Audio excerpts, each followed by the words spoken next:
হয় নাই। শহীদ পরিবারের, শহীদ মায়েদের, বাবাদের কান্না এখনো থামে নাই। অথচ জুলাইয়ের গণহত্যার বিচার নিয়ে টালবাহানা চলছে।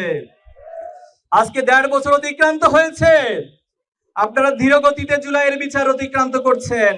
এত এত চাক্ষুষ প্রমাণ থাকার পরেও এখনো পর্যন্ত একটি রায় দিতে পারেন নাই। আপনারা তো কোনো স্বাভাবিক প্রক্রিয়া ক্ষমতায় বসেন নাই, আপনারা তো কোনো স্বাভাবিক প্রক্রিয়া নির্বাচনের মাধ্যমে ক্ষমতায় আসেন নাই। আপনারা জুলাইয়ের শত শত রক্তের উপরে ক্ষমতায় এসেছেন।